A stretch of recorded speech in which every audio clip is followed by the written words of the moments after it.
Allez, Mbote Nabino, Balandi Abo Solo Télévision, l'unique, la seule chaîne au cœur des investigations. Tokutani pour la deuxième partie de la journée. Messieurs et dames, pour la première partie, c'était avec Lambert Mendo Malanga. Alors, campagne électorale, c'est depuis le 19 novembre 2023, Maponomi, processus nango tobani na campagne pour une mapso la élection yango ese bandi.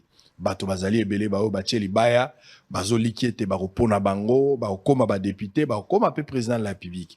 Pour la présidence, 26 personnes, Misato, bami Bendanzoto, totikala na 23. En attendant, c'est la prophétie. Pour élimination, monsieur, vous savez, la prophétie, il y a Roland Dalo, Moga Okufa, Moga se retirer, Moga chaise roulante, toujours là. Toujours tala neng makamwango, ego kende. Boza ibele, na ba candidat, Moko Azali candidat na propre succession nae, Félix Tshisekedi, numéro 20, mais ba Misuzu pe Bazali ebele, le quoi Katumbi, numéro 3, Fayulu 21, Baza ebele, bao, Baza komeka banzoto na bango, Oya Kolonga que les maires gagnent. Nous n'avons pas de problème. Mais la campagne, c'est aussi dans des districts, bas circonscription. Le col a candidat député, à Wanafuna, nous avons quelques communes, le col la commune Yangiringiri, Tozana Kasavubu, Bandalungwa, Bumbu, Selembao, Tozana Makala Kalamu, Bangope, Bazali, Batoyo, et Sengeli Bapona. Je pense que dans 14 sièges ou 12, et pas la bango. 12. Bazali Peko Senga, Batobape Sabango Maboko, Pote Motomoko Alonga, mais il faut la 14 personnes ba longa pour te bakine na parlement. Législature et les cas qui zalaki ndengenini. Est-ce que va député na bazalaki na hauteur, il y a obiso to kanaki na funa en contrepartie, il faut tout futa bango ndengenini. Tolongo la bango to ko tsabato asika. Candidat ou pendant 5 ans, azalika na makamba ko finga bato na télévision, azali na ba scandale, Amélie Diamba minga polluer mokili na solo. Est-ce qu'il faut bazongi se lisusu na ebité, ba o pe ba na ba français mingi to pesi bango confiance. Mais les lois quand on bazu ba changer na isika ko vanda to yebi politique na bango ya basi na mibali ya funa to yebi bango. Est-ce qu'il faut toujours que c'est la bango le suma boko na ebité to lo bango tout à l'heure et puis la décision c'est le 20 décembre 2023. Nazo Mbapo Nabino pour la toute première fois bien sûr, Nabo Solo, c'est la campagne autorisée de parler de tout sauf rien. Madame Claude Dipo et Sabé, candidate députée nationale et provinciale. Azana Mitumi Balé Likilemba Mitumi Balé Zaranamo avantage. Mais faut appeler na makasi ya rotia. National 675 et puis provincial 122 na Kalamu. Provincial Azana Kalamu, national Azana Funa, national 675 et puis provincial 122 et Sengeli Boyo Kaye potoye ba sokiazo mérité confiance na biso. Claude Dipo et Sabé Maman 675, c'est pas la ramingi babenga o Maman 675, na Maman 122. Wana eza ligne ya campagne ngana pesi. Mbote na yo boye bolamu. Mbote papa Sango. Allez tukutani, Sango mona la musika, omoni robe pembeni. Impression na yo. Impression ngana na sentiment moko exagéré ni goute bangi sanga. Ya solo. Na mona yeka na TV Sango. Ya solo. Il est en face na ye, na zali wana, mais ezo salanga mo émotion. Très bien. Chair de poules les obi. Très bien. Alors on appelle qui est on va te bele kutu ba ba te mande voilà fois à la chaka kotia. Yo moko moni keza na mona naturel. Nazwa mama. Na oyebisa ba weza kuta. Ba dia linya koma koko avant de nazwa mama. Nazwa nga mama. Eza ndenge ya famille, eza nango eloko mo ya kobanga te. Alors on va démarrer, nous allons prendre l'actualité par rapport à votre candidature. Bongi sape micro na yo, zala kimia, zala vraiment à l'aise hein. Zala très à l'aise aux ananda kumta opexio zalité. Allez. Oh là là. Pour la toute première fois, vous postulez? Pour la toute première fois. Ozumokano. Nazumokano. Et où tu as pu? Likanisia vous postulez où tu as? Et outi na musala na ngai ndenge na salaka. Na musala na ngai na yeko mona ke politique est en prise sur l'administration. Pour ngai na koki kopesa portrait na nga. Si, vous allez. Moi c'est madame Claude Dipo Esabe. Na monde ya développement, na monde ya science ba yebinga, mais na monde ya politique ba yebinga mingité peut-être ba ministre ba lika na ministère nanga nde ba koki ko yeba ngai. Ngai nazali de formation architecte urbaniste. Ça fait 32 ans dans un ministère ya urbanisme. Nazali lelo directeur chef de service na ministère ya urbanisme. Nasali makambo ebele. Nazali médaillé d'or na chancellerie na biso des ordres nationaux pour na kosala ba loi. Loi te me loi. Puisque le code c'est l'ensemble des lois. Le code de l'urbanisme on a sali et en a 4 lois na 4 concernant l'aménagement du territoire, concernant l'urbanisme, concernant la planification urbaine, concernant la construction. papa sango oyebi ke mibeko ya mboka oyo toza kosalela lelo na ba domaine wana, ça date du 20 juin 1957, c'est-à-dire obsolète, caduc, dépasse. Papa, lelo 63 ans après, je suis la première personne à y penser. Ya komona ki na changer loko. Po na umeli kozala 8 ans par man na pendant mandat passage na tananga na urbanisme à 32 ans, na sali 8 ans comme chef de division urbaine ya Funa. Na Funa na sali 8 ans, na moni mbeba ya Funa, na moni malade ya Funa, ezali Funa eza centre ya ville à Kinshasa. Malade eza na Funa, peut-être eza moins que na Kingasani, na Chango. Peut-être eza moins que o ezali na Lukunga. Peut-être ezali moins que o eza na Moamba, puisque le Funa c'est le centre. C'est-à-dire sur au koki centre, au koki ba circonscription mususu. Yango nde eza lokwa poumon ya ville à Kinshasa. Funa eza blague te. Mais ouais, ko tika la kana ba loi. C'est ça au fait, nazo koma. Na lingi na répondre na question yo tulinga eloko ni ne pousser yo 32 ans. Voilà, na sali yango. Mes anciens secrétaires généraux, mes anciens ministres, bazana parlement, yebi yango. Je suis experte à la Banque mondiale. Banque mondiale a accompagné ngai un peu partout. Na kende kota la dernier voyage na salaki na Tokyo. Comment na ndenge ni volonté citoyenne et koki ko changer toute une nation. Na kende ki na Banque mondiale. Lelo Banque mondiale et lobaka. L'urbanisme au Congo, c'est Madame Dipo. J'ai défendu l'urbanisme au Congo un peu partout, na investisseurs pour Baya. Mais comme il mboka na biso, papa, ezama wana passe la politique, est en prise sur l'administration publique. On a politisé l'administration. L'administration est coufée. Nazanga mon côté. Papa sala makasi numéro 20, mingi numéro 20 tozo tambola nango. Akota na ba ministère, atinda batalelae, batuloko anga toza ebele. Toza ba expert na domaine wana pe ya Banque mondiale, puisque déjà na tokuta na kana napi ba expert ya ba ministère nyonso rencontre ya Congo na ba domaine nyonso Banque mondiale a utilisé la voie ya napi toza kala ba benga biso les experts ya chaque domaine, mais li solo c'est moko politique le kawapi. Donc, même collègue en tant qu'administratif, je ne peux pas le faire. Je suis bloqué par mon administration. C'est Jenangazali-Kolo. Tout de suite, na une sanction.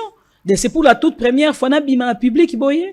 Que na ça à part la conférence, il y a Banque mondiale, quoi, animé, ba débat. Là, c'est autre. Mais comme ça, koya ko lobela mboka, koya ko lobela, loba on dingeni. Ministre, CG, le kawap. Ça dit, les systèmes établis vous mettent en difficulté. En difficulté. Prévenez que na ça la politique, ceux qui n'ont libre, n'a ça politique, puisque j'ai même une société de construction des consultes. Mais Nathalie na lobi non. Mboke zo kufa na domaine yanga. Ceux qui vient quoi liba na type ka domaine urbanisme. Ceux qui voiture, camion et outil ba Congo et bomi batu na prise ya voirie na Selembao. Et ça domaine nanga. Ceux qui batu bakufi na matadi kibala, câble à courant kwei, batu bakufi. Et à domaine nanga, na botami na Kinshasa na koli na Kinshasa na bandi vi nanga jeunesse nanga la fonction publique, na ministère ya urbanisme, kaka na création nango, na komi boy. Mais oyebisa mokonzi boy, ayoka yote. Olobela oya ayoka yote. Je me suis décidé. Ba loi wana, ce sont des lois sociales. Finalement, on a tendance qu'on règle le problème. Parce que vous avez dit ici que politique, ils ont mettre bien en difficulté. Pour exercer libre mosala bino bocha en exergue maïlo bino bozana. OK. Ça dit au décider ko ma politique pour appliquer la même politique. Bon, kokoma politique c'est-à-dire na monaki ko luka kokoma molobeli à peuple.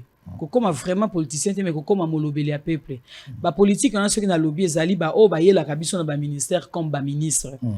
Bwana ndi nazo lobela. Mais ngana lingi beaucoup plus ndé naza molobeli à peuple pour na faire passer pe ba loi wana. Yango wana na mona kinzela musute. Il faut la politique. Na mona kinzela oyo ya kokoma. La voie électorale. École ezala kité. Na mona la voie électorale. Batobele, déjà par le constat à Kinshasa, les gens pensent que la ville n'a jamais été urbanisée. OK. La lecture nayo. Quand les gens disent que la ville est urbanisée, to bossa na ke to transformer Kinshasa du fait que bato batongi déjà mabé bozo ya kana retard na place que boya avant pour na ko aider bato.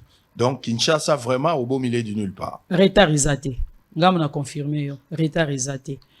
Voilà Kolobake ville a qui urbanisé la ville a été urbanisée. Toujours avec les décrets du 20 juin 57. Il y a des Tonga qui va ville sur le Congo. Mais leur mondial la sala qui a peut-être à ça qui peut intérêt naïe. Qui n'a urbanisé Boye. Ce qu'on dit urbanisation par exemple la ville à Kinshasa, c'est centré sur un point. C'est-à-dire le matin, nous tous nous allons vers un point. Donc tokende karakuna. Tozong a rapport quoi? Bisonyo son zone indigène. Mondial la zakuna, toye to salelier. To bongisi nyonso na Gombe na Kalina et puis na pokwa to zongi batel biso barrière golf cimetière donc na telle heure nègre akoko le kaboyete donc ezala ki bongo ezaki pona mayele ya batel biso ba camp militaire à côté voilà koto meki to se ba sécuriser bango voilà un peu lelo nous sommes là ba étude bango ba sala ki yango pe biso sale sauf que chez eux ils sont un peu libres biso ba bengi biso ba expert banque mondiale ayaka te pour imposer biso Banque mondiale a gagné au fungo la biso miso, kotali sa biso. Mais tala kuna, est-ce qu'il y a pas lié au salango pe kuna? Nous avons cette science. Papa Sango, au moni oasis biso neto sala oasis. Au moni cité wana oasis. Kinshasa mobimeko kiko dinda. Oasis c'est odinda te. Puisque technique wana, c'est un projet pilote. Bandako wana, eza bandaka mikeso ke bangwanzu, o kutongeza bandako kena ba Égypte, eza bandaka petit peuple. Et ça, banda coûte, ministre, puisque sur le côté, on a vendu one. Au coup d'un mois salon, moi 3 chambres. C'était un projet pilote qu'on allait disséminer dans la périphérie nabiso. C'est-à-dire, moutavant dans la kissin, soit vendre nanda kouana, na standing wana. Moutavant dans la kuna. Soko yé, gestion ya mai. To utiliser gestion makasité, to sali ba zone de rétention d'eau. C'est-à-dire, chaque commune a cause dans la zone de rétention na yé d'eau. Na wazi soko yé, mai wana. Quand même, le projet pilote nous sommes à mesure maintenant, il y a maïwana ko recycler yango ezo zonga na ba robinet. Depuis totonga oasis, depuis to vana na oasis, papa sango tilelo, courant kendekete, maï kendekete. Mais tozan na Kinshasa, mais tozan na Congo. C'était un petit projet. Mabelo anezaki pépinière, ezali projet pilote. Ezaki projet pilote ville na biso soki ozako oza likolo ya espace aérien na biso omona ke tonga mate concentration surtout beaucoup na funa omoni zamba maluku eza komina munene mais tonga mate eza polele mais toyeka na funa yango wana biso na funa to sala ki ba projet ba plan de développement urbain pour to changer nature wana pour to mema bato na périphérie tozongisa bato na 145 territoires développement à la base. Pourquoi développer le Congo à la base? Parce que na ba mboka nga na mona kayo na landa kayo na mona kayo zo ke no toucher ba fin fond ya mboka. Moi en tant qu'architecte, en tant qu'urbaniste, musa na nga yango wana. Ba mboka wana échanger. Ba mboka wana bato ba tondi bazola la libanda. Papa Sango naza architecte tozo tonga un peu partout na ba chantier na biso moto azoya ko futa sentinelle lalaka. Azui saki na bilamba bombisi na tongo akeli banga na butu alala kana na seba chantier wana papa pasi outi wap na outi masimanimba na outi bikoro na outi wap na outi kole ba outi d'intérêt kaso eko sai na Kinshasa na mboka savon ezali susute na mboka elambe ezate na mboka eloko ezate bilanga tozo sala biloko ezopola nzela ezate papa Sango musana nga yango wana Moussala nanga na yebisa wa urbanisme définition simple na ko pesa na ba congolais pour domaine ngo bato ba mona ngo lokwa domaine moko musika ya ba escroc ya miyibi na ba faire foncier kuna ne bosangana na ba chef coutumier côté kamabele voilà ngana ko yebisa yo eza bongote l'urbanisme kaka na yemoko eza science ya ville urbe c'est la ville isme c'est la science ya ville comment ba village ko comme la ville puisque comme bongo l'air le bas développement à la base toko tsamai toko tsa courant ba école les équipements publics ezokota nzele ezobonga et comme kaka nos villages sont appelés à être des villes un jour yango mais il faut de grands projets non ce ne sont même pas des grands projets nazoya mboko paradis terrestre nazoya urbanisme ezaka ka réponse na 4 verbes à l'infinitif verbe loger verbe travailler, verbe circuler et verbe créer l'âme et l'esprit. Leur te lobby verbe loger, c'est-à-dire comment batu na yo, population na yo, et là la kapongi ya ndenge nini, ya kimia, bala la kapongi ya esengo, alali na lantonga la muki oui, na lala ki bien. Est-ce que là la poser question wana ou résoudre des problèmes à logement sociaux? Omituni, travailler, condition nini opesi na population na yo, travail nini de qualité, décent opesi na population na yo. Opesi la population musala ya malam, na ba condition ya malam. Kene ko tala ba bureau na biso nyonso ya fonction publique, kene ko tala urbanisme, kene ko tala aménagement du territoire, kene ko tala affaires foncières, mabele de richesse en mboka. Mais tala ba ministère wana ya mabele, kene ko tala dans quelles conditions boke na kozwa titre, ba certificat d'enregistrement, boke na kozwa na cabinet ministre te, boke na kozwa na ba bureau ya ba fonctionnaire, na ba condition nini. Toilette et tonda, mais va fonctionner parce que na kati ya bureau wana, botala ba condition wana. Problème infrastructure. Infrastructure, c'est ça le travail. Travail wana, tozo mona ba équipement public, les atoro ba travail. Et ça ba équipement public. Équipement belé commercial, il y a gouvernement, il y a nini ba condition nyonso wana, urbanisme mta régula kango. Oye ko koma na circuler, toza na ba sorte ba voirie, voirie primaire, voirie secondaire, voirie tertiaire. Na kati ya quartier pour na dessert ta quartier eza na qualité nini mama to asali bilanga na mboka po abimisango kaka na abimisango kaka ekoma na ba dépôt ezokoma te ekoma na lia consommation ezokoma te mais na Kinshasa tozozo ba Thomson tozozo biloko importé baloso ya ba sachet baloso ya mabe alors que ezosalama na ba village na biso ba voie ya dessert agricole ekufi voirie primaire ekufi.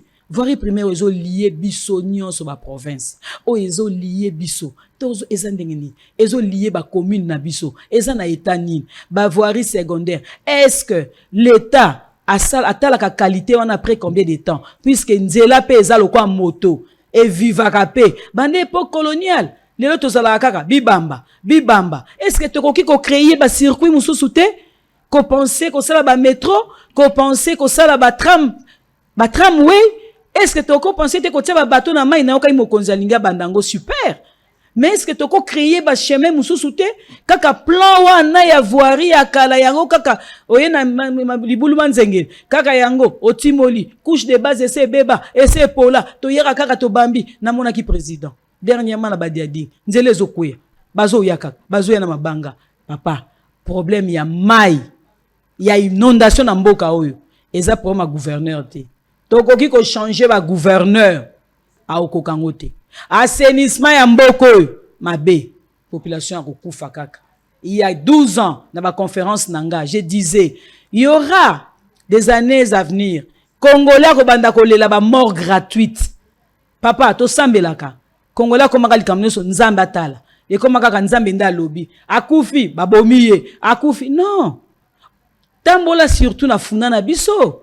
Faux sceptique polele mais la multitude abat ba na lopango wana ba gaz wana bazo consommer bazo melango mikolo nyonso ti mukolo éclater akeyo ami ote abelaki ne kaka 2 jours mais microbe wana da consommer ki abomiye e bomiye alors eza urbanisme papa kala toza ko mona le to ko na kisasa service hygiène nakata loi wana police d'hygiène ezali police d'environnement ezali obwaki eloko na balabala to kamwaka na mboka bindele obwaki caméra ezio ofuti ya mande ba mande wana l'état kozwa mbongo ba taxi wana l'état kozwa mbongo donc makambeze belé condensé fona lo bango mbango pota na yo elekate bien on a lobby na yo c'est de l'urbanisme câble ya courant loi et lobby 25 mètres 6600 volts place ezoleka boulevard couloir wana ya zoleka 25 mètres de part et d'autre 25. C'est-à-dire, dégâts naïe, champ et manœuvre, nezaka na 50 mètres. 50-50. C'est-à-dire, il faut banda après 25 mètres. Mais bateau te kana se ya câble. Ba kufi, papa, toya na caméra, nga linto tambola, na lobate na loba sikoyo. Tomata, otala batu, na la kiso, tala, bako kufa lisusu. Après le bolobi nzambe, papa fatita ela biso, mwana nga sali nini. Azo bunda, yé moko. Oui, mais que ma constat sur ça là, cela stipule que l'État est quasi inexistant. Papa. L'État est presque. Eza mawa. Tipka. Avec Koyaki. Est-ce que va changer ligne de vol?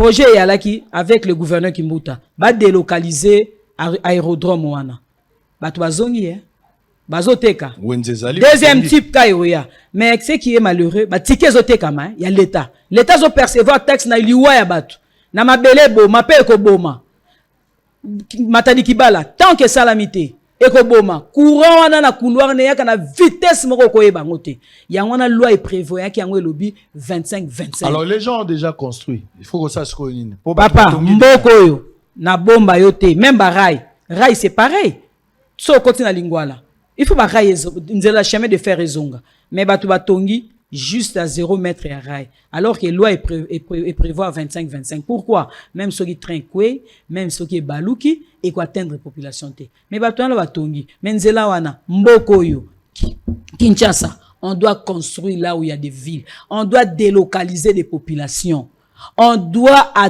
tout prix exproprier. Tout le monde qui l'a bani ba élargir chemin nzela ya Selembao. Mais on a babuka qui Pourquoi? Bien que ça malheureux, l'État lelo expropriation, il faut dédommager la famille. Pourquoi qu'on dédommager? Puisque l'air mota au sambeba, il y en a na banda qui na police d'urbanisme. C'est-à-dire, moutazo violer plan d'aménagement. Tout de suite, il faut l'arrêter. Exactement. Police ouane ko banda na quartier, et ko banda na commune et commune à gouvernement central. Ce qui n'est pas le cas avec le gouvernement pas qui pour a le laissé... moment. Est-ce que le gouvernement central, les gens le font au vu au su de tout le monde.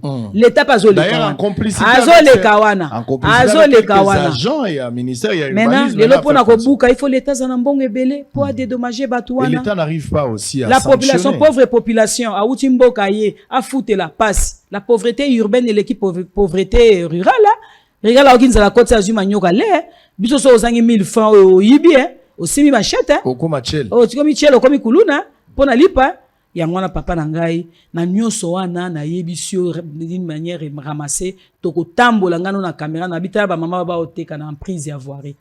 Dernièrement miko elekaka na yebisa batama tonge, monde bomela raboy. Un jour au kouf. Kala so za souvenir, okomona le long ya victoire na droite restaurant moko ezalaka wana bato bataka kolia ebele à Coprolis te restaurant moko na balabala vraiment oza na rond-point Gambela victoire ozo continuer kende vers Asosa oui restaurant moko ezalaka wana plein air kana na prise à voirie camion ba militaire ya rata virage ramasse na midi il faut moi ba kingo ezo kata na bato bazo loba pourquoi bazo tongana bazo mela na prise à voirie ça se rendre compte c'est autant bon na tongue même un peu partout na Kinshasa voiture et les cas bato ba mela mais ceux qui feraient en voiture en Italie on loi et prévoyait en prise à voirie to bengango et ça réserve stratégique et aménagement c'est-à-dire ceux qui bato ba koli nzela pe kolaka bakopousa kanzela et puis na chaque fin ya nzela ezalaka ba canalisation ya mai ya téléphone ya biloko nyonso ezaka enterré sous les mais omona kami bomaka balobi so magasin zaka ya magloire kabemba et côté là batuna 12 heures bavana na prise 207 ngé viré raté côté là batu boma batu mutazolo ba même temps kufu. Donc, aux moments où c'est l'urbanisme. L'urbanisme, c'est toute une science, c'est un art. Il y a toute une politique à voir. Musiciens, la musique, architectes, c'est ça l'urbanisme. C'est la science de la ville. Comment concevoir des nouvelles villes. Très bien. Tout ça. Allez, on va arriver. Ça, c'est intéressant. Totongi Mabe. Tout ça, en complicité, n'a pas à l'État. Toché chef coutumier. Tokamati agent affaires foncières dans l'urbanisme. Au nom de quel principe tu qui m'a belé, tu imposé. Surtout sur le général, au tegeli colonel, au tegli sa ministre, bango baki parate, bazo tongamena moura pemen, bazo tongamena arme pemen, policiers azali. Ils font ce qu'ils veulent. Mais il y a des conséquences néfastes dans les jours à venir. Oyo eko coûter tout un pays, tout un peuple, tout un quartier, toute une commune ou toute une province. Tu dois tenir compte nangote avec des intérêts égoïstes. Toujours préféré que ça l'ango, mais avec l'avenir, toujours à la rattraper nango et c'est de la honte. C'est qu'elle dit comme la possibilité aux États-Unis, dans les pays où ils sont responsables, même en Afrique du Sud, pays où l'urbanisme est allé appliqué, où il y a une notion, il y a une théorie, mais appliqué, c'est comme ça que les choses, et les Karanenga Zoloba, elle a raison. Les Kambouya 25 mètres à gauche, 25 mètres à droite, ce qu'il dit là est vrai. Mais ce n'est pas ce que nous voyons chez nous. Les gens là, Moussoussou, Batu batongi quartier mais ezaka kokota ale mituka mibale ko lekate nani asalaki quartier wana modèle wana urbanisme ministère affaires foncières quelques agents avec des intérêts mesquins, bangonde ba accompagner des ordres. Avant d'y passer le babiso ba toteka côté kuna, biso tokata mabele wana. E ba utso somba déjà to fongoleli bango onzela ba bandoleka, menzela ngweza ya mutuka moko, mutuka munene kokota te. Mbula ekobeta, ba cheka niveau na sete, ba che courante, courant na biso to cha likolo te, courant na biso to kundi yango pete meto chango libanda, mbula soke beti na kisasa. Il faut la main ici là pour courir au Bomayo. C'est n'importe quoi. L'urbanisme place capitale pour le développement. On ne peut pas parler du développement sans songer ou sans mettre l'urbanisme à la base. Vous savez, aux États-Unis, à Dallas, Batonga déjà banzela à 50 ans, moi rigole là ici. Ça là déjà biloko nyonso. Vous savez ce qu'ils ont fait? États-Unis sokazo fongo la quartier asika même na Dubaï. Motaokota na note. Ina no batali mune na quartier. Bakoti na se kanivo akei babandi okoti sa courant bakoti si mai bakoti si téléphone biloko nyonso sesile bakaboli banzela basali schéma ya prince ndenge koleka batali petit pa banda kuni efo tongoma na milieu wana ya likolo ya se à quel niveau nyonso na ba prévoir bilo bozo exécuter ba norme urbanistiques oyo bango ba régler yo ko na français no tenga général nazaki na 3 ndenge na matana 4 so ba lobaki 3 ezaka 3 mais awa ezaka on va appeler au téléphone, le général va faire tout ça. Et c'est comme ça qu'on a tué ce pays. À quand la fin de cette mélodie? Alors, bien, le ya makasi, alobi nzala ya mboka, pauvreté ya mboka. La pauvreté ya biswa tout ça, le quoi na kisasa. Ya on a nga okabela mingi babola kisasa, te na nga mingi babola ya mboka. Po mobola ya mboka zaka na orphelinat tala la galibanda. Alors que mobola kisasa mona kana wewa. Mobola kisasa ala facilita ko senga mbongo. Mais mutu azana nzala na mboka okota bilanga obuka manioko obuka pundu ata zomona wera na JBT mais néanmoins pundu na ezali akolia malamu mais na kisasa so zana nzala ko sambwa tala bana na biso ebele ya basi likolo ya nzala kisasa bazokoka te ebele bazana no mike ba misusu bazana ba 25 ans 26 ans mais so otali mwana na tolo na yebo c'est incompatible ba melisi tellement mingi ozotu na mwana tolo azomelisa bombi mususu akomelisa tanga ko bala akomelisa bana to akomelisa bango oyo. So bana bamelaka oyo azodefisa bato ebele bana ba mongol mama azali boso na biso azanani mwasi azoloba boye mwasi na yoki maele mwasi na yebaki te sikota na zo kelito ezo so mwandambo mwasi onani total portrait na ye to yebaki nous avons affaire pour moulaya mutoko e bango jamais la photo passeport faut photo à Mobimba précieux on se retrouve après. Initiatrice du projet plan d'aménagement urbain du district de Funa Kinshasa, RDC. En 2012, consultante et experte de l'urbanisme et habitat à la Banque mondiale lors du 9e rapport annuel Doing Business, membre de la commission du projet national, l'honorable Claude Dipo Sabé, architecte et urbaniste de formation, dignitaire de l'ordre national, héros national Kabila Lumumba, de la chancellerie des ordres nationaux, signataire de la charte de la méga plateforme politique Union sacrée de la nation, l'honorable Claude Dipo Sabé est depuis 2023 l'initiatrice, la présidente nationale et l'autorité morale du parti politique Congo Innovation Sociale, CIS en sigle. L'honorable Claude Dipo Sabé, elle a obtenu 2 diplômes en architecture, un diplôme de graduat en 2007 et un diplôme de licence en 2009. Membre de la puissante communauté famille chrétienne de l'Église catholique et dévot de la très sainte Vierge Marie, l'honorable Claude Dipo Sabé est mère de 12 enfants et grand-mère de 4 petites filles et petits-fils. L'honorable Claude Dipo Sabé est fonctionnaire de carrière après 4 décennies au service de la nation au niveau de la direction du ministère de l'Urbanisme et de l'Habitat en République démocratique du Congo.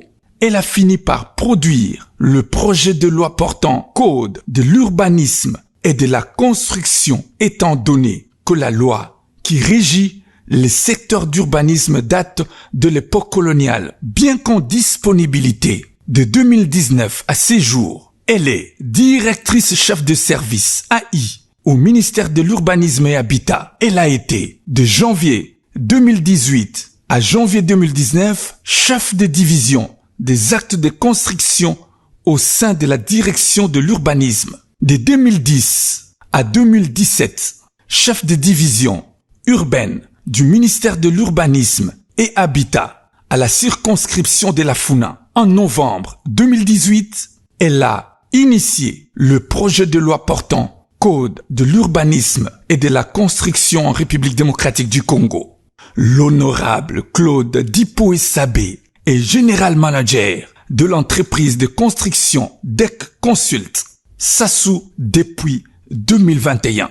Fille d'un militaire aguerri et d'une mère très rodée et rompue en politique active, l'honorable Claude Dipoé-Sabé est préoccupé à redorer l'image de marque d'antan de nos forces de défense et d'attaque ainsi que la fierté nationale. C'est ainsi qu'en partenariat avec le FARDC, elle a entrepris avec sa société DEC Consult Sassou de reconstruire la grandeur et la fierté de cette armée par la construction du musée des FARDC. Elle a été coordonnatrice du comité de pilotage de la rédaction du Code de l'urbanisme et des constructions, consultante et experte de l'urbanisme et habitat à la Banque mondiale, initiatrice du projet Urbanisme en marche, coordonnatrice du projet Tolérance Zéro en 2009, initiatrice du projet Plan d'aménagement urbain du district de Funa, Kinshasa, RDC. En 2012, consultante et experte de l'urbanisme et habitat à la Banque mondiale lors du 9e rapport annuel Doing Business, membre de la commission du projet national de la cartographie de la République démocratique du Congo en 2020, membre de la cellule nationale de réhabilitation des infrastructures et promotion de l'habitat en octobre 2000, de 1991 à 2003, secrétaire de l'ONU Habitat de sa création 2019, représentante de la République démocratique du Congo aux travaux du Centre d'études développement de Tokyo au Japon en collaboration avec la Banque mondiale. En 11 mois, CIS est implanté dans 24 des 26 provinces qui comptent la République démocratique du Congo. Pour les élections du 20 décembre 2023, CIS a aligné plus de 400 candidats à tous les niveaux national, provincial et municipal. Ces partis neufs a investi son excellence Félix-Antoine Tshisekedi Tshilombo, Fachi Béton, Bic Rouge, champion de la masculinité positive, comme son candidat à la présidentielle de 2023. Pour soutenir Fachi Béton, elle a créé plusieurs restaurants de cœur à Kinshasa. Votons tous, maman sociale, fille aînée de Fachi Béton, la maman qui pense à la souffrance des autres, espoir du... Merci beaucoup. Deuxième partie pour terminer, fille aînée à Fachi. Fille aînée à Fachi. Ponanine. C'est-à-dire, papa a sali gratuité et enseignement dans l'école publique. Na kei na base nanga ya bumbu, na sisi discours ba poser nga problème. Balobi mama baninga ba otangisa bano fele mais biso école privée. Allez-y. Bino école privée o lobi nini pona biso école privée. Biso tozo kokate. Soko koki ko diminuer minerval moke pona biso. Na yebisi bango boye. Na lobi soki na lobi na bino lelo que bo futa te to ko futa na kosi. Poto ana signature te. Tozo sala privé lelo. Na monaki ministère na senga qui déjà dans un urbanisme, l'urbanisme à l'époque ils avaient ensemble l'aménagement du territoire, mais lorsque papa aye ba sende yango to komi na aménagement na urbanisme, aménagement baninga ba yoko yebisanga ke kuna ba oluka ba technicien. De l'autre côté comme tozaki na moi tiraillement par rapport à loi nanga nde na kendeki na aménagement du territoire comme conseiller à ministre Guy Lwando.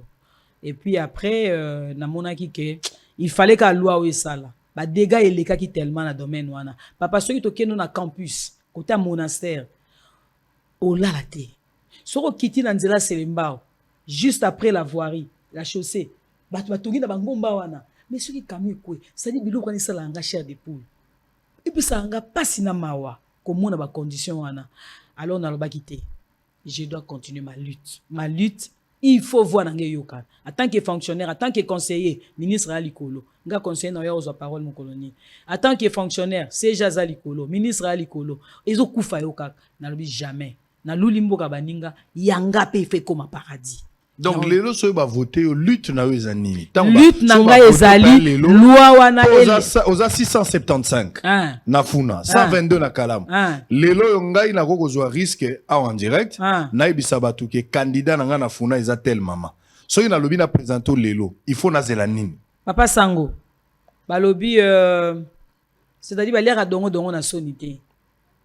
Bateka ka boato na libanda te bateka ngo na mai. Oh to lobby na to za na plateau. Quitter le terrain. Quel est le ministère à l'urbanisme? Na cabinet. Quelle est la division urbaine à l'urbanisme? Au cas témoignage. Na osama quel est le mingité? Les plans sont là. La police n'est tout ça là. Papa. Et là qu'ils aient l'îloté. Depuis 2016. Nde na sala eloko yo. Ils aient l'îloté.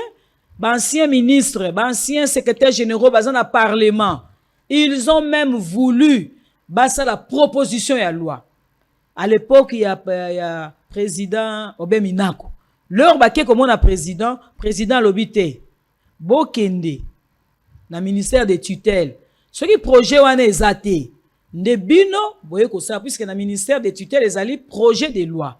Mais ce qui ezate, nde boye ko ça la proposition. Pour ils la bango passe comme on a mboka ko kufa, et l'eau qu'on est dans le ministère. Leur baye, effectivement, qu'ils sont sous la province, na komaki déjà une année na zongi na national comme directrice nde baye pa ya ministre à l'époque Kokonyang ba moni ministre Kokonyang alobi zela na moni directrice nanga esikawa auti na province aye na projet moko ya loi sur le code de l'urbanisme bozela to yokae comme j'étais encore des chefs de division directeur nangai ministre abengiye akeko kuta les anciens secrétaires généraux les anciens ministres et urbanisme oh balingi basa la proposition et loi na parlement ayebisi bango non le chef de division madame Claude Dipo ayeli biso projet et loi alors que lorsque j'étais encore à la division urbaine Banque mondiale aye na mbongo apesi na IBTP comme institution o formera ba urbaniste aye na mbongo apesi na ministère babimisela ya ta draft ya 2 pages ya loi ezalaki te. Il a fallu na ça la retour na nga na ministère na longwe na province ya Funa na province à Kinshasa na circonscription Funa leur zongi c'est enfin ils sont là, ils sont vivants les anciens ministres secrétaires généraux de l'urbanisme o ba mona kinga l'œuvre depuis wana madame Dipo confiance bazu ba carte na bango ba pesi les jours où eko passer na parlement on va soutenir puisque mboka ezo fa ils sont là. Bazwa Kimbongo, ministère Ezwa Kimbongo, université IBTP, institut à réformer ba urbaniste Bazwa Kimbongo. Ba pese ba former sala ki loi wana te. Na yena loi wana. Mais na mona ki loi ni ndolu kelanga na lobi ba ça va, tout ça ka politique. Na sali politique, na lobi na koti politique. Ba ondima ngana nini? Ba ko croire ngana nini? Ça dit il faut na sala exercice moko ya makasi pour attirer population puisque pour comme député on a besoin ya voix bangonde batoyo souverain primaire eza peuple on a ndena que no mitika na maboko na bango po bango ba voter po eloko ele loi wana ezo consulter en résumé loi wana so muto otala biso en direct lobela mama moko aza na funa oza na ngiringiri na bumbu na selemba na makala na kalamu kasavubu bandalungwa mama nazotala yo alingi voter yo lobela mwasi ya ndunda lobela ye soko voter ngai loi wana okenda ngo eza boye expliquer mama zoteka ndunda na mabele toza na kati ya capitale ya Congo il faut totonga ba marchés urbains na mboko ezalaka ata so okena lingwa na kalembelembe okuta betalage ezalaki mutu azako teka ndunda na mabele te etalage ekende wapi mama yo mutu okufeli ndeko na selembao kamio ebomaka bato na selembao pona nini po bozoteka pembeni ya nzela alors que mibeko il faut salama oyo ko empêcher mutu ateka wana ezali mais ata tolobi ekomi caduc il y a de ces articles tokozwa mais mama oyo azoteka wana lobi yo po kokufa soki leta bongiseli yo te yo mutu okufaki na matadi kibala yo mutu okufaki na tipka ozongi koteka mama na bino akufaka wana bino bana bozongi na meboko kufa soki loi wana eleki te. Pays sans loi, eza pays eza voué à l'échec, pe ko kufa. Loi nde papa Tamboli numéro 20. Ah président que j'ai sali en passant. Papa nangai ba bengai fille né mais to mona na te. Pona nini na bimaka na TV te. Mentalité ba nkilka kinga wana ya kubanga ko bima na TV. Mais nazana ngo na lobi non. Na komi ko leka chaque commune. Maman leka na bosolo. Maman leka na bosolo. Maman leka na bosolo. C'est ma base. Qui a réclamé Bosolo. Réclamé Bosolo. Moi na moto. Moi na moto. Toko mona yo na seku na ba village. Maman, mona ye. Mona ye. Fati beton zo kumisa partout. Là na ba discours nanga. Ako mona yo. C'est-à-dire, population nanga est poussée nga vers yo. Palobi ozolo bela biso ka ndamu ndamu. Funaka mtu ana posa makambo ozolo bate. Makambo eza na posa ya Kinshasa mobimba pe Congo mobimba. Po biloko ezotala makuna place yo kendeke. Ezo bimate pona nini? Ba voirie tertiaire wana. A dessert. Donc tobo sana que inondation ezo sa makambo le betima etondi et aussi la lelote. Soki technique wana salamite. Et aussi la nangote.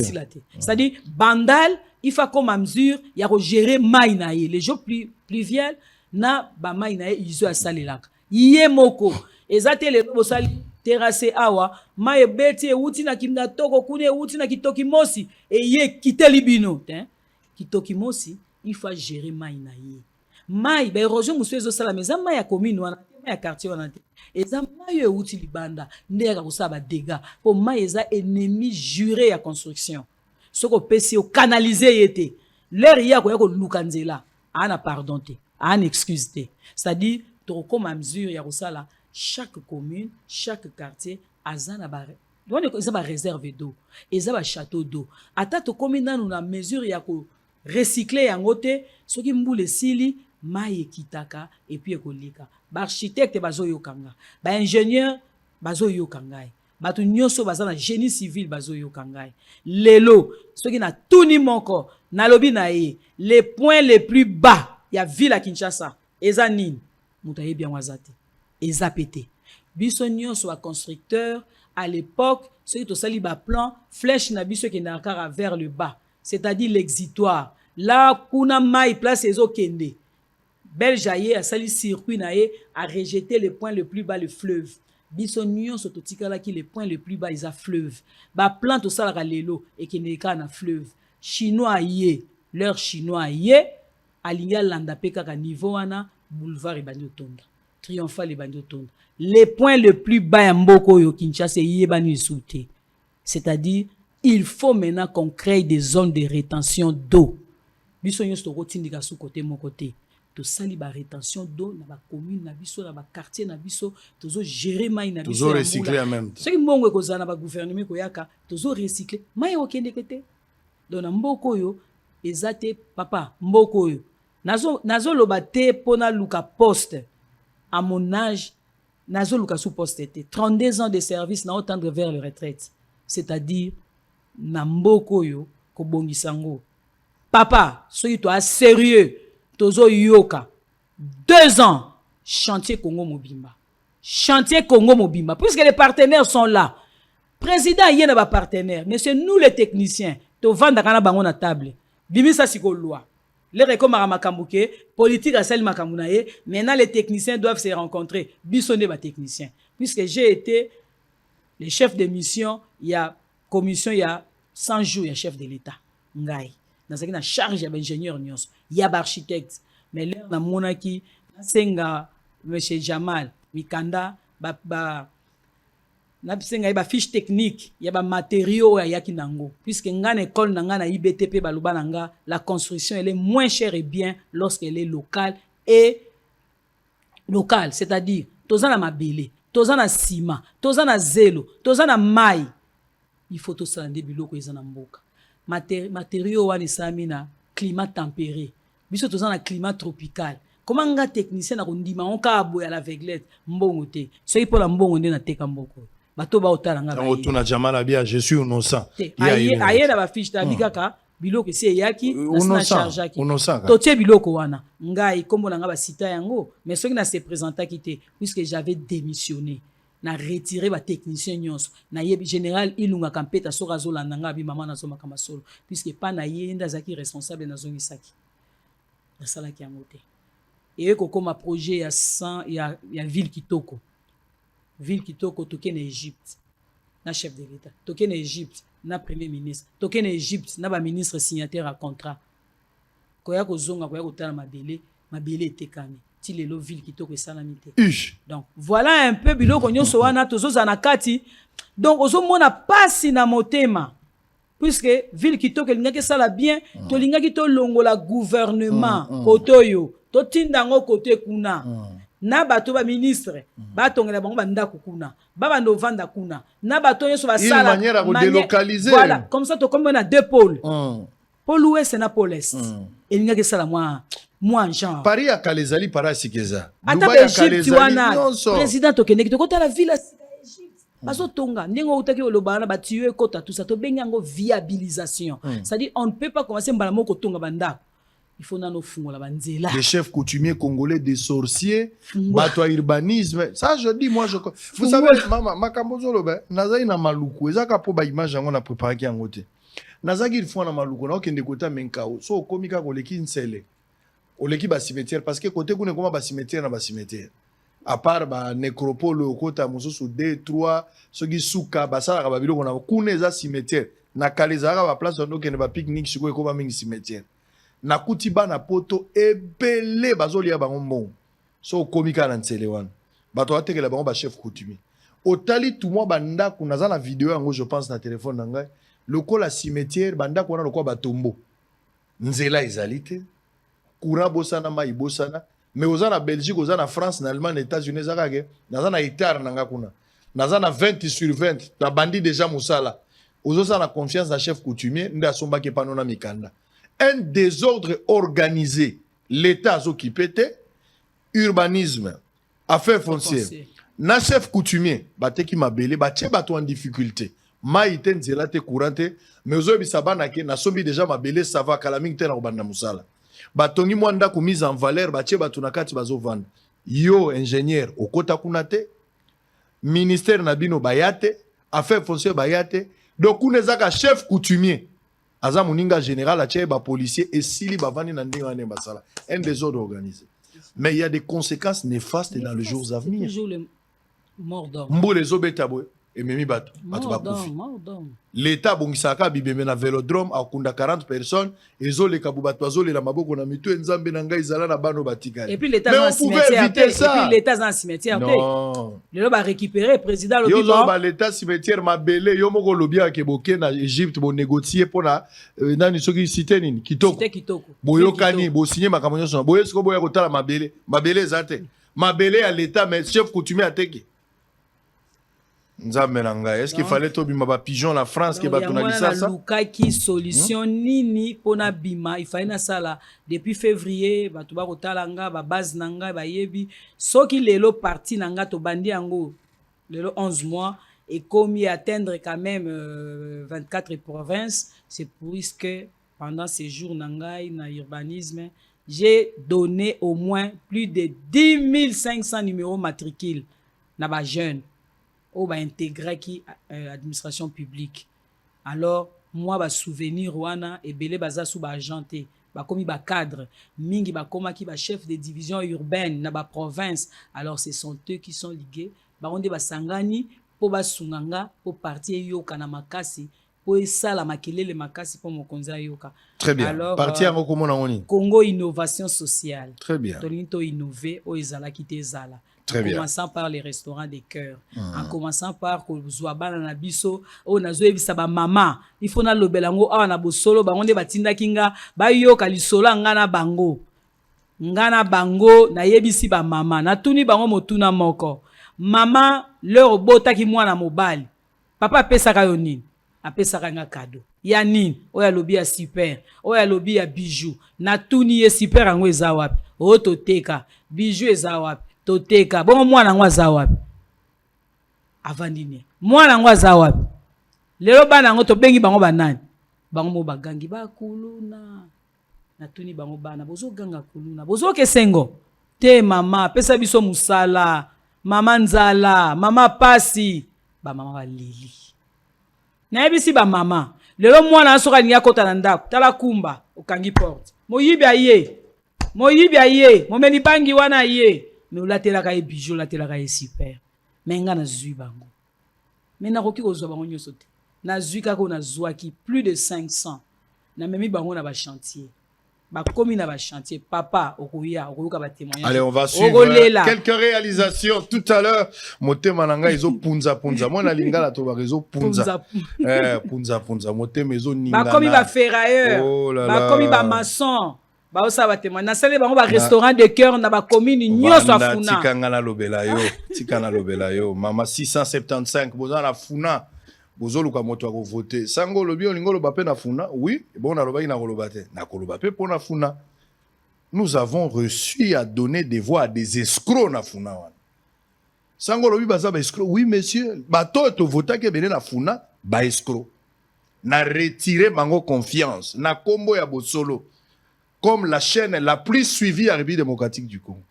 La seule chaîne qui a une audience populaire. Oyebi ke sango akosaka te na botoli bango confiance wana. Ebele babakisika abasi depuis bavotaki bango. Bamisusu bakimi commune bakeli banda aucune vision bayeli bino babasa ya mapana ba transformateur. Yango ezaki musala na bango te. Bamisusu pe bameli diamba pendant 5 ans ba polluer ma likolo nyonso ensemble wana bébé. On n'a plus besoin de ce genre là. Il faut des hommes et des femmes oya sika. O bazana conscient ba mayel. Moi so azolo basoko kangi misu. Ozomi tunu est-ce que ka moi si akisasa to moi si mususu. Est-ce que moi si alobaka bo. Maele uti wapi. Bato ko tiela motema bango. Bato ko pesa maboko, bato ko ndima. Nde bato modelo. Par rapport à député à Fazer, pour lelo même ba Fazer ba postuler. Fazer mes candidats député. Mouyibi, même Kolo Lupango yebi que c'est un voleur, mais à postuler. Boyebi bango mingi. Vaut mieux donner des voix à une telle femme. Je suis totalement convaincu. Nazane sengo na mote sango zo sepela. Oui, zo sepela. Je suis très content. Il faut soutenir une dame pareille avec les idées. Ce n'est pas le poids du chien qui compte dans un combat, mais c'est plutôt le poids du combat dans le chien qui compte. Yoka maele ya mwazi. Ndeko na ngai nazomona ka sombule beti bo filmer bolobi Gentini. Gentini tala mbula bo tiebo Gentini ngobela. Ouais. Même ataba tie okolonga te Mobeko. Mobeko ndeko bongisa mboka. Batie Mobeko ya solo, ba étudier ba paramètres, batie mécanisme d'accompagnement. Balongoli politisation na makambo wana. Tokozwa résultat. Pona nini policier azosila ngala na balabala alors que ba pesa ke musala ko régler circulation a telemi po Alexa batu na gauche na droite akangi pe mutu na infraction. C'est vrai que bango pe bazo exagérer na kangeli na bango mais akangi mutu na infraction pendant que zo sambisa téléphone et les lits yemoko lobi me respect musée ni bando pesa ba instruction mon général moto a tamboli boye a violer a bewe na yebi mais azali cousine ya azali mwana ya azali ndeko ya na mitinde no mokonzi kaka siko na zotika ye moto bakangaki na infraction ateyami te po abanga kozongela te akomi otambola na idée soko meki na kobenga général pouvoir bopesaki na policier bo dépouiller nango ebele baotambola na mituka bakamati mwa basigne oyo ya bamagistrat batie place wana soki roulage amoni azokanisaka aza magistrat mais atikala kozala magistrat te mutuka pe ya magistrat te mais likango ya mama na ye nde azaka magistrat na kalaka tango akufaka atikaka eloko wana nde akomotambola nango na mutuka en vertu de quel héritage ou de quel principe. C'est comme ça que les choses se passent. L'inefficacité tactique du contrôle de l'État. Biso za ba quartier kene na Salongo, kene na Kasavubu, kene na Rigini, un peu partout au Congo, à Kinshasa surtout. Banda kwa ba Rigini ezalaka ndako moko bakoza la 30 sur 40 lupango moko. Avenue mo ekozalaka na 7 parcelles à Pamba. À la moyenne soko zuna ba famille 10 personnes na kati ya famille moko na lupango wana munene.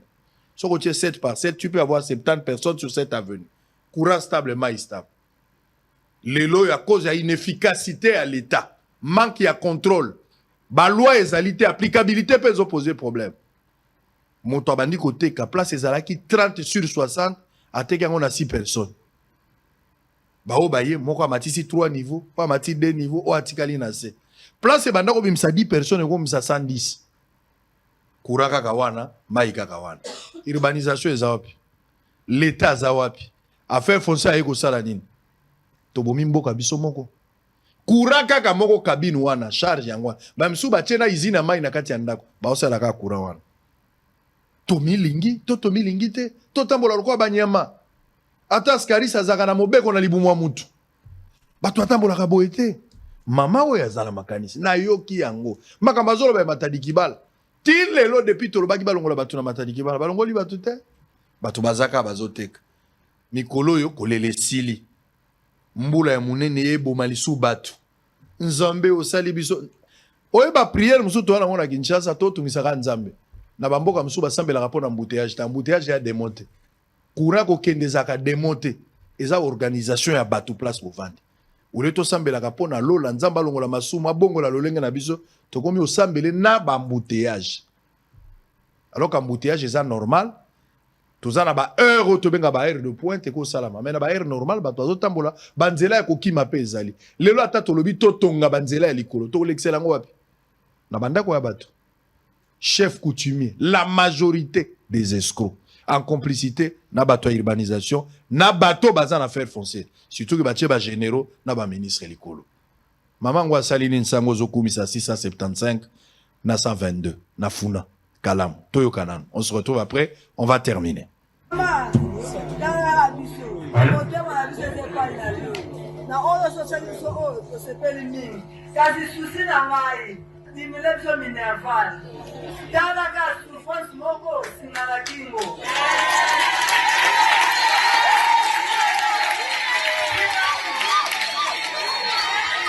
Kado ya kitoko na kope sabino kaka bana obatanga malamu.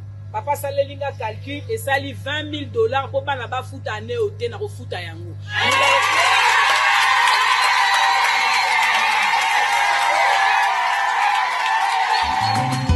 Natango moke ma parti politique ebele baye na Congo innovation sociale bona mosala mama Claude Limpo esabe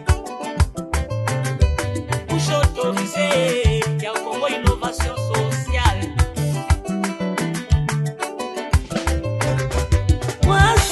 Soki atelemi na mboka makambo etelenyo lokola Claude Limpo esabe na idéologie ya Fati Beton. Songa mbele mama, songa mbele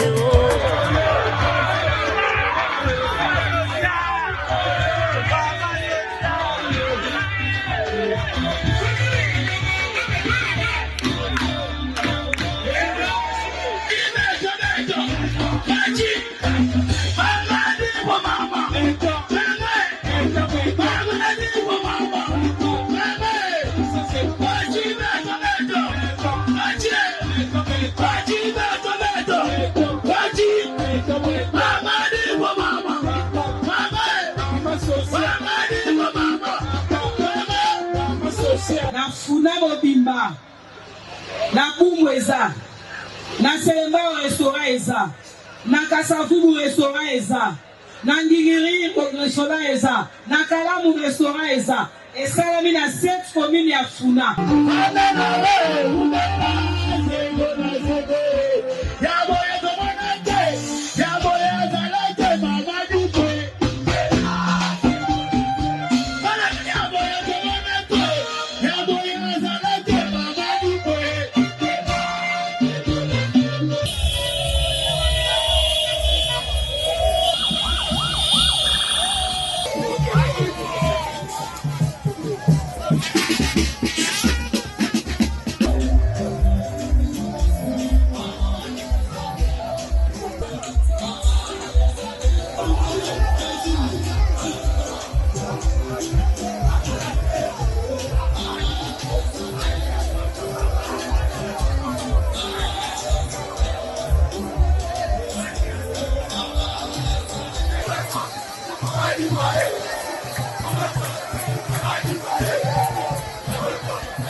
Allez, merci beaucoup. On va terminer.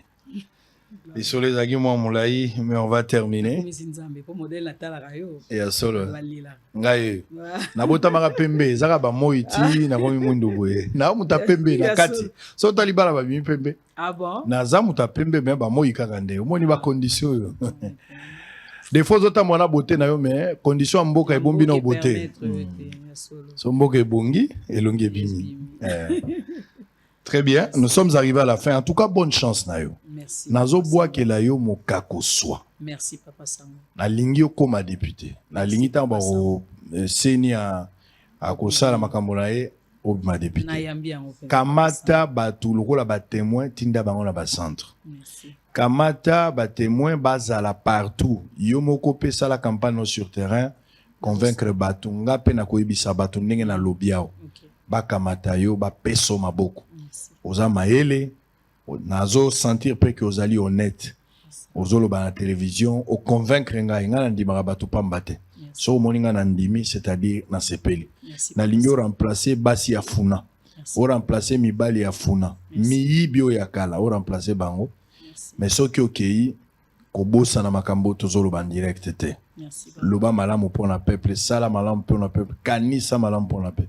Tiaka a peuple nde au centre na yo. Nzambe sa pesi yo nyonso. Ya koli ezali oza locataire te ozobunda déjà. 21 000 eza ebele mais za pe mingi te. Okende nango lokwa priorité te.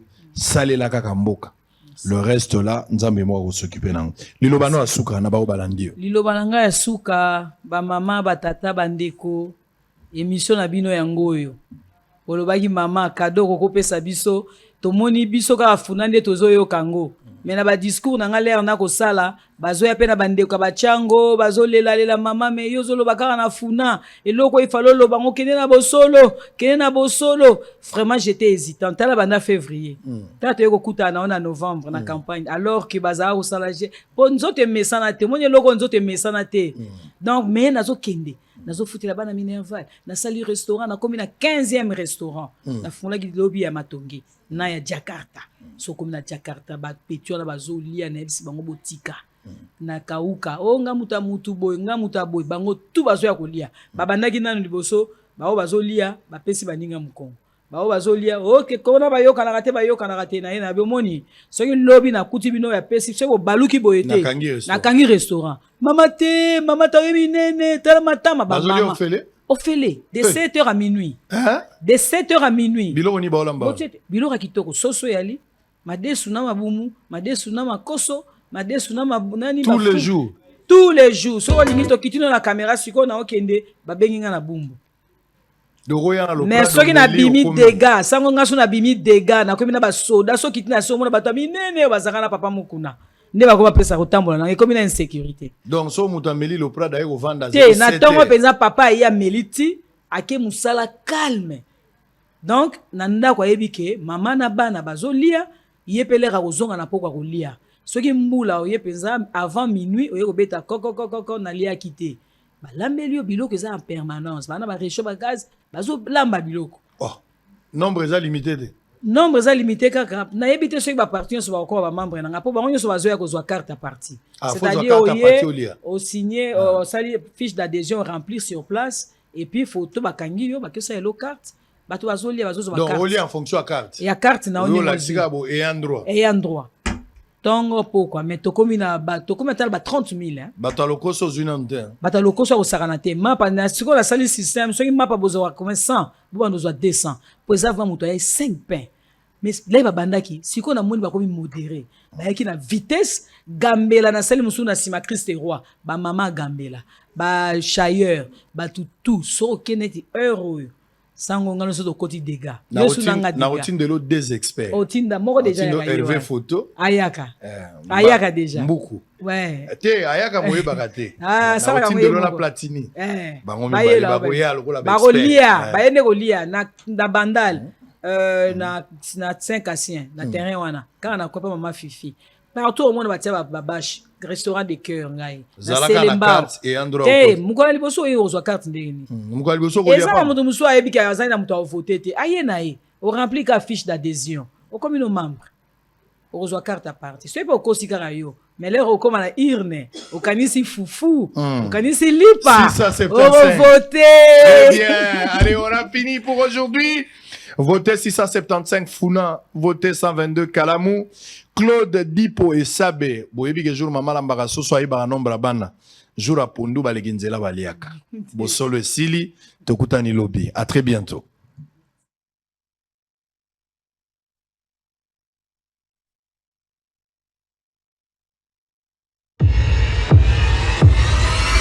Question simple, y aura-t-il des élections RDC en décembre prochain? Mais moi, je peux vous dire que nous sommes en voie vers la tenue des élections telles que prévues dans le calendrier. Ils sont 26 candidats pour un seul siège, 22 000 candidats pour 500 sièges, plus de 49 000 candidats à la députation provinciale. Qui sont-ils et que feront